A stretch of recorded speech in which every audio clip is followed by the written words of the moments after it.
Well, Joel Brennan, thank you so much for joining me today. Appreciate it. Happy to be with you. Absolutely. Well, I want to start off with affordability. It's proving to be, the biggest issue for voters as they head to the polls. What will you do as governor to address affordability? Well, you can address affordability in a number of different ways. There's health care, there's property taxes that people pay, there's issues around public education. Let's start with health care because that is one of the driving issues. I remember just a few weeks ago talking to a gentleman in Rhinelander who's spending about $54,000 this year for basic health care and paying on top of that. Like that is not accessible, affordable health care. And so in Wisconsin, I've laid out plans around access, around the pipeline of the workforce, around cost, but the most specific thing we can do is expand Medicaid, which Scott Walker should have done about a dozen years ago. We can create a public option in the state of Wisconsin. The one that I would propose starts with the state employee health plan that already covers about 250,000 people and builds on that. So it's those types of things. We can clamp down on prescription drugs. We can put a limit on what people are paying for prescription drugs. And I have found nobody over the course of the time that I've been on this campaign who would defend pharmacy benefit managers, who are kind of the middle between the manufacturers and the pharmacists, and they are driving up costs and putting pharmacists out of business. So it's those types of very practical things when it comes to healthcare that we can start to do immediately, even though we're not going to get a lot of help from the federal level right now. And you said that you would expand eligibility for Medicaid in the past. How exactly would that work, and who would you expand it to? Well, for instance, I would start by, we have about 7% of kids in Wisconsin who have no health insurance. I would increase the eligibility for kids to 300% of the federal poverty level.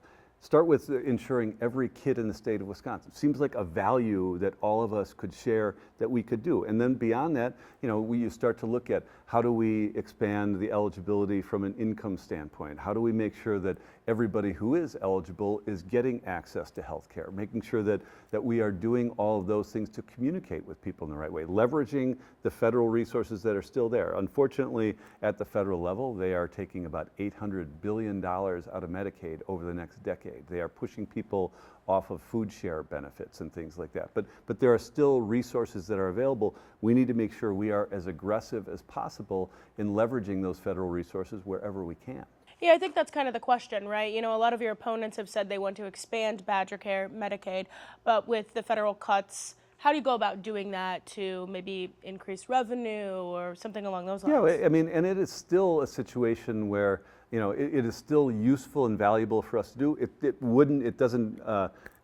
is not in our benefit as much as it would have had we done it a dozen years ago. Had Scott Walker done this when it was first available to us in 2014, we'd have a couple $2 billion to be focused on everything that we have to do related to affordability in Wisconsin, whether it's property tax relief, whether it's investing more in education, like all of those things. Now, again, we can't go back in time, but we can do take the steps that we can now, and we can start to make sure we're bringing down costs.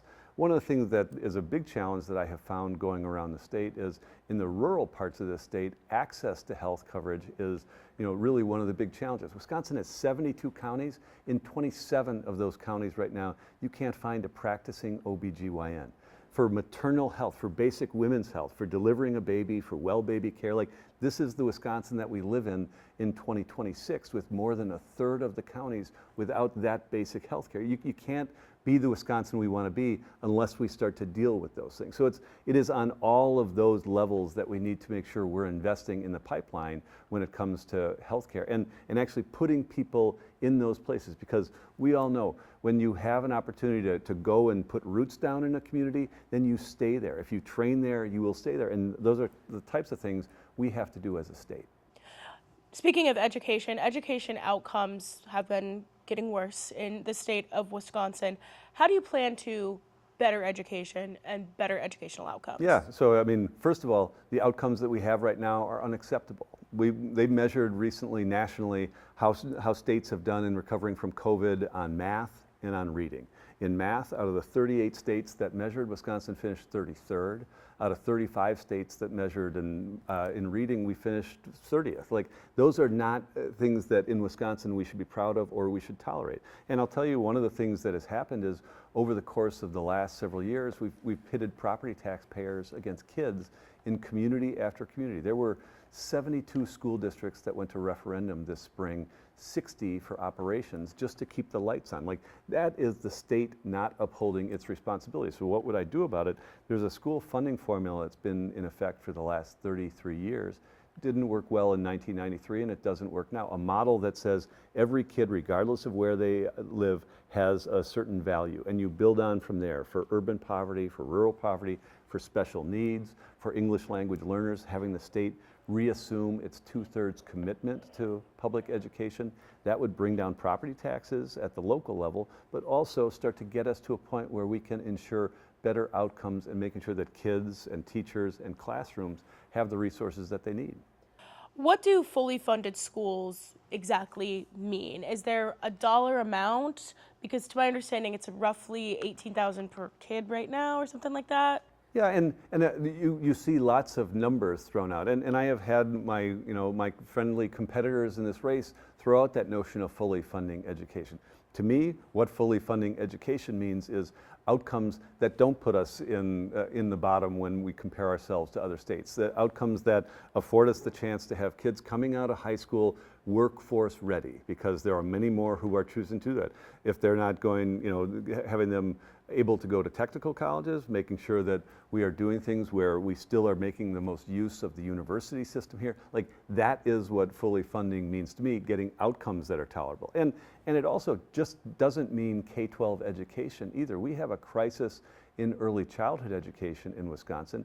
It got worse on July 1st when the pittance that the state has been paying towards early childhood went away. And so we need to make sure, and one of the things I have identified is when we have surplus resources, we should be investing those in early childhood education, and then in the next budget coming up with a longer term fix for that, because it is an issue for workforce, it's an issue in K-12 education. There's $1 billion in productivity that sits on the sidelines every year, mainly from women who can't find affordable, accessible, or quality daycare in Wisconsin. That's not a good enough outcome for Wisconsin. It's worse in rural areas than it is in other parts of the state. 70% of families in rural parts of the state live in a child care desert. Like, those are the types of things we need to make sure we're investing in if we're going to be the Wisconsin we want to be. I want to get into childcare, but I do want to ask you the question of who do you think is ultimately responsible for educational outcomes? Should teachers and administrators be held accountable as well? Or Sure, absolutely. Okay. That we all should be held to account. The biggest challenge for teachers in education right now is they are asked to do so much that happens, to deal with so much that happens outside the threshold of the schoolhouse door. Like, if someone is unhoused or they have, challenges with housing, if they come in hungry, if their parents are, not able to find work, if there are other areas of their lives that are falling down, the mental health challenges and the crisis that we have there. So yes, we should be holding teachers to account around those outcomes, but you can't hold them to account without giving them the resources that they need in their classroom, ensuring that kids have the wraparound services, ensuring that the state is upholding its end of the bargain. Because, again, in community after community, we're pitting property taxpayer against kid, and we're saying to property taxpayers, either you have to raise your own property taxes to meet the basic needs in the classrooms, or face the notion that kids aren't going to be able to learn in the way that we need that. So, like, there is a responsibility for every educator, and I think they want that responsibility, but they also want the state and they want government to be their partner in that. And once we have that, I think the teachers absolutely, they step up to the challenge. They're willing to meet that challenge, but they can't do it if they're not getting the resources in the classroom. Do you support school choice and the voucher program? A lot of your opponents have said they want to gradually, basically get rid of the voucher program, which isn't popular amongst all Wisconsinites. Right, and I would say there are changes that I would make immediately to the statewide voucher program. There's a cap that has been on it that came off at the end of the last school year. There's data that would tell you that most of the kids who are going to the voucher school in the statewide program, that their parents were paying for them to go to school in those places before they ever had a voucher. That makes it different than how the Milwaukee program was started 35, 36 years ago. And I think there's transparency we should be doing with the voucher program, that like they do in Green Bay, on every property tax bill, it should tell you what the city, the county, the school district, and what's going away to pay for vouchers. I think that level of transparency is good. Here in my own community in Milwaukee, do I think that we can do away with the voucher program tomorrow, and would it be right for families to move kids back into the public schools? My kids went to the Milwaukee public schools, but I know that there are challenges there, and we need to fix those challenges. I think the voucher program is going to be around in Milwaukee for the foreseeable future, and we need to make sure we're holding all of ourselves accountable. Whether you're in a private school, whether you're in a charter school, whether you're in a public school, we need to make sure that we are holding those schools accountable for results and investing where we can to ensure that we're getting the best outcomes possible. And you touched on how you believe that early childhood education is one way to potentially improve outcomes. What's your plan to invest in early childhood education? Yeah, well, there have been discussions around the state, the possible surplus that the state would have going into next year. And one of the first things I would do is earmark $100 million to invest in early childhood education, because, as I mentioned, for years, the state has been kind of propping up a failing child care system, initially with federal COVID relief money, and now for the last year with a bare minimum of state support. And that money ran out at the end of June. And so, one of the things that I've identified is, starting in January, we would call a special session if necessary and address the challenges that we have in child care and invest resources there, so that the quarter of daycares that are in danger of closing, and the waiting lists that are going up, and the costs that are going up for child care providers and for those who use it, we could address that immediately as we move towards a long-term solution. There are other states around the country. Wisconsin has not been a first adopter, where there's a shared system between employers, between state government, and between parents.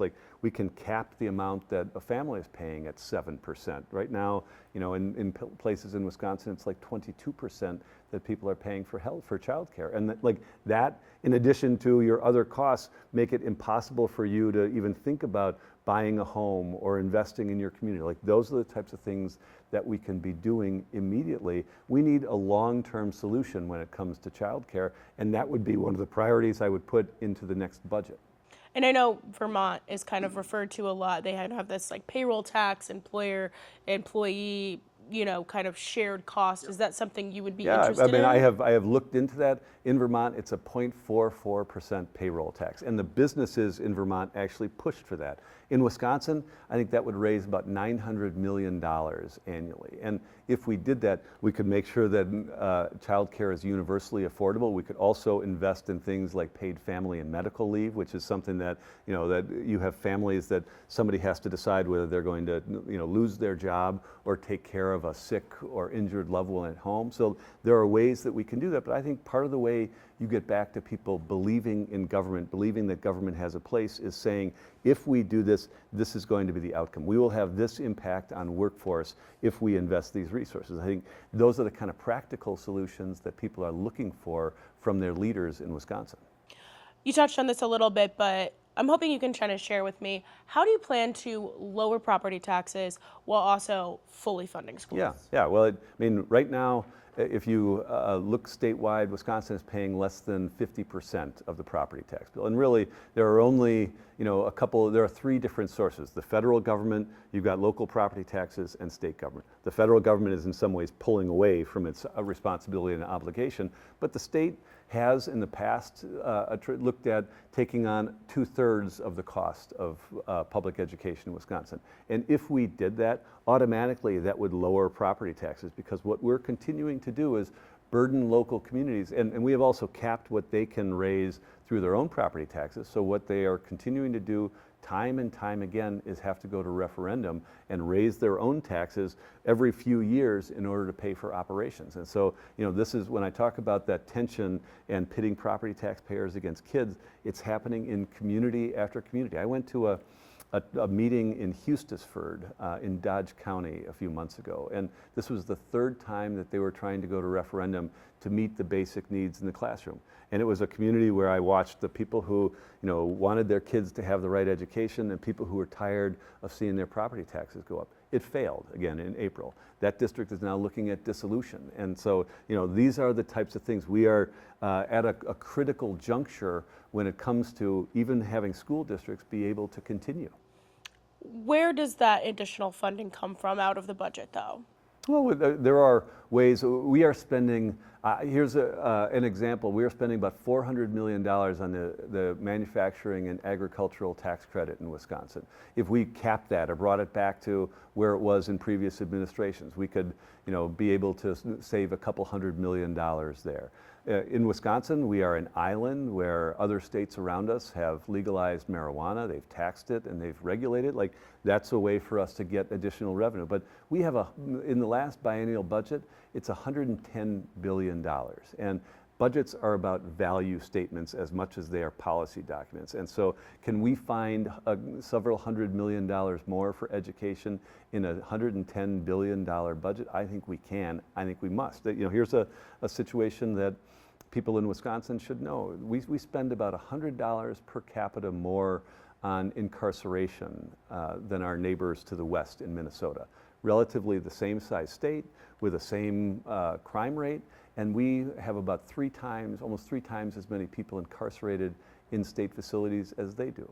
If we over time move closer to what Minnesota is spending, that's $600 million for us to spend in early childhood education, in alternatives to incarceration, in K-12 education, in workforce. Like, those are the ways that we could start to make sure we're keeping Wisconsin safe, ensuring that we are meeting our needs when it comes to public safety, but investing in the right things that are downstream to ensure that we're not just making sure that we have to house more people in our correctional facilities. And tax the rich has become a very popular standpoint from some of your opponents.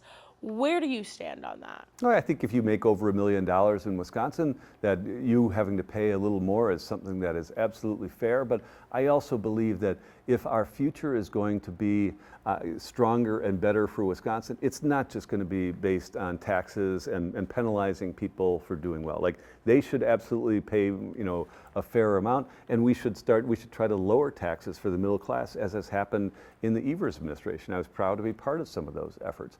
But if we're going to grow, it has to also be through economic activity and making sure, we're getting beat by states like Indiana, Ohio, Michigan, Minnesota, and Wisconsin needs to be as competitive with them in business development as we are on the athletic field. So, we need to make sure that we are doing things to, if we can attract businesses here, if we can make sure that we are investing in companies that are already locating here and helping them grow, those are the types of things that ultimately are going to pay dividends for us.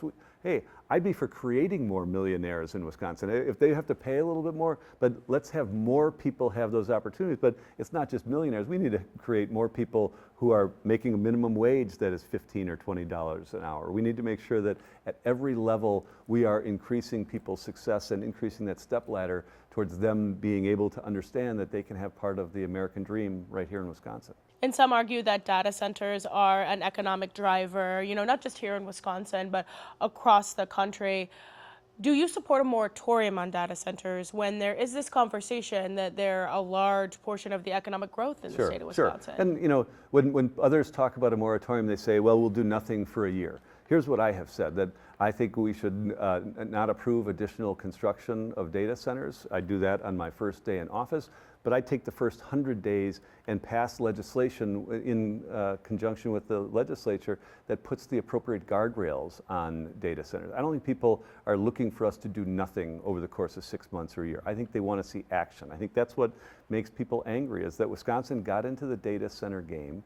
We did tax incentives that kind of put us on the map for that, but we did nothing else. And we left local units of government hanging out to dry, and we did nothing to have people at the local level have a voice. And so what I would do is make sure that none of us, if we build data centers in Wisconsin, none of us are paying for the construction, the operation, transmission, ultimate retirement of those data centers, have real teeth in environmental regulations, make sure that they're being built by Wisconsin union labor, and make sure that there are no non-disclosure agreements, and that these aren't coming to communities 99% baked so that nobody has any input in.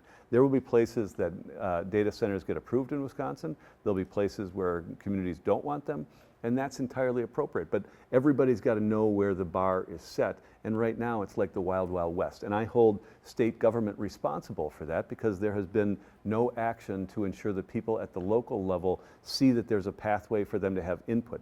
That's what makes people angry. That's what makes people just kind of start to not trust government anymore. Francesca Hong is leading in the polls. She represents the far left of the party. Many commentators and pundits have said you represent the more moderate wing of the party. Do you worry that the party is moving too far to the left, or? I think what people are more interested, as I have gone around the state, is less in ideological labels than in getting something done. And what I have tried to demonstrate is, over the course of a 25-year career, the last 20 of which have been in executive positions, I've been about solving problems, whether it's as the CEO of Discovery World, the largest science museum in the state, as Governor Evers' top appointee in his cabinet, and doing that during COVID, when if government didn't work for farmers, for small businesses, for renters and homeowners, for local units of government, people were going to be harmed, and some people were going to die. Like, those are the things that I lay on people, and those are the qualifications that I lay out more than I do any ideological place on the spectrum. I think people want to know that they have people who are going to listen, people who are going to act, and that those actions are about the things that are hurting them in their lives. The fact that they can't afford to pay a mortgage right now, that young people don't have a pathway to home ownership, that their healthcare premiums are going through the roof. Like, those are the things I think people want more than they want a label of, are you here or are you there? What do you think's at stake this election for governor? I think everything's at stake. I mean, I don't know that the stakes have ever been higher in Wisconsin, and that's why it's important that we have a candidate come out of the primary who can win a general election. The issues related to housing, health care, child care, education, all of those are as challenging as they have been. And if we allow Tom Tiffany to come and just be a mouthpiece for Donald Trump, we will get no action on those. And in fact, lots of those things are going to get worse for people who are hurting in Wisconsin. So the stakes are incredibly high. And the reason why I have offered up myself as a candidate, the reason why I think I am best equipped to beat Tom Tiffany is that, one, I have demonstrated success in government, in the nonprofit sector, and in business. I'm somebody who has never been in this just about grievance or vengeance, but in order to get something done. And I think we need candidates this fall who are going to be able to win down ballot and bring people along in the legislature, because if we don't have partners in the legislature, then we're not going to be able to address those issues that are most important to us. Do you think that's what sets you apart from the other candidates in this primary race? I think that's part of what sets me apart. Another thing that sets me apart is the level of transparency in my candidacy. Over the last few weeks, we've seen some bad news about most other candidates in this race, whether it's about the conduct that they had personally, whether it's the management of their own resources, whether it's things that they're doing in their job that are causing chaos or things that are happening in the jobs that they currently have. I paid somebody thousands of dollars to go out and do research about me and to come up with all the stuff, good and bad, that's publicly available about me. Every candidate does that. If they tell you they haven't, they're either not telling you the truth or they're the most naive candidate running this year. But the thing I did is I released it. I put it on my website, 100 pages, so people know what they're getting for the fall. I think the worst thing that we can do is be in a position where there are these drips of bad stuff that are coming out about candidates as we go into the fall. If we spend our time defending comments about defunding the police or abolishing the police, or what somebody did in their youth around stuff that they wrote that was demeaning and degrading, or it's the conduct of their office, like, those are the things that people ought to know now. And so I have challenged every other candidate in Wisconsin to do that. I may be the only candidate, I'm certainly the only candidate in Wisconsin, maybe the only candidate running across the country who has done this. But I think that level of transparency, that level of accountability is what people deserve in Wisconsin, and candidates, they deserve it in leaders, they deserve it in their governor. Like, that's who I am. And people will take it and they'll be able to see, and they'll know that I'm not perfect by any means. Ask my wife or my kids, none of that. but I am somebody who is transparent about the things that are going to be the pluses and the minuses as I go into the fall campaign, and the stakes are too high for us to do anything but that. This is a little redundant, but I always end the interview with, why should people vote for you? Because I've been somebody over the last 25 years who has solved problems in Wisconsin. And over the last 20 plus, it's been as an executive. Governor is an executive leadership role. My job working for Governor Evers was to truly get the most out of the executive branch and to run the executive branch. I did it during times of crisis and COVID, and I made government work. And while government can't solve every problem, it is absolutely necessary, and it can start to get at the solutions that people need related to healthcare, related to housing, related to education and childcare. We're in a critical place where we need candidates who can win in the general election, beat Tom Tiffany and Donald Trump, and hit the ground running on day one to be able to govern in a way that is what we need in Wisconsin. That's who I have been. That's what I bring to the field. Joel Brennan, candidate for governor, thank you so much for joining us. Thank you.